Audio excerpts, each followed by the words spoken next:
Hi, I'm Shifu Aaron from Dragon Phoenix Kung Fu in Asheville, North Carolina. Today's question is, what is sticking energy? Well, it's sticky. It's sticking to the other person. Um, Join it here, stick and follow. So we can look at I can talk about karate, taekwondo. I've studied those extensively in the past. I don't so much anymore. It's really hard on my joints. I'm 45 now. Internal styles are really kind of the way to go if you want to have longevity in martial arts and keep training beyond your late 30s without all the physical repercussions on the body. Those are great styles. The external styles are great styles, but they are a little bit tough on the body. So the sticking is like, so, okay, taekwondo, karate punch, someone's punching at you, hard block, just pow, hard versus hard. What we're going to do instead is absorb. Someone's punching at you, and you're going to come into it, connect, and follow, and you're sticking to them, and you're not letting go of them. Now, Tai Chi, or I should speak to primarily Chin style Tai Chi, is a lot of drawing the other person in while you're winding up and melting into them. So somebody's coming at you with a punch, and you're like coming around, you're connecting with it, and you're sticking, and you're winding up in your body as you're getting closer and closer and closer, and now you're all up in their business, and then boom, can release into them. And so the Fajin comes from the sticking energy, if you're looking at it from that, if that's what your goal is and that's what your style of practice is.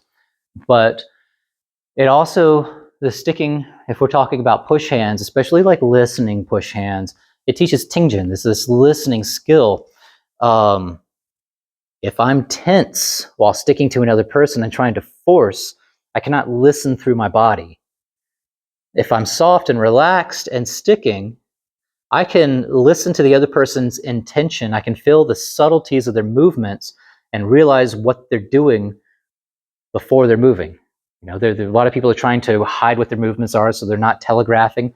When you're already connected to a person and you've trained yourself to really listen inside their body, you can feel their intention. You can feel them start to move in ways they don't even realize that they're telegraphing the movement, giving away. And so sticking energy helps to follow this.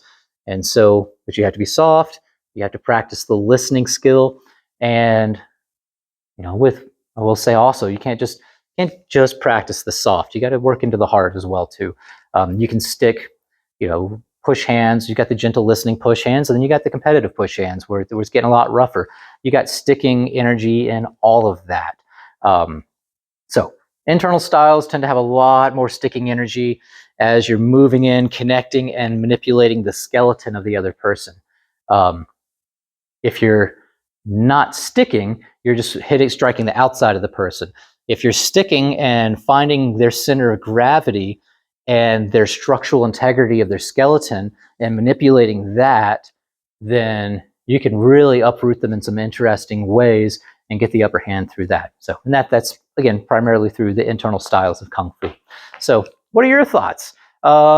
Maybe you might study a totally different style and have a connection to sticking energy in that. I'd love to hear that because, you know, I don't study all the styles. That would be impossible for a human to do. You know, I've got my favorite ones. So yeah, love to hear what you got to say.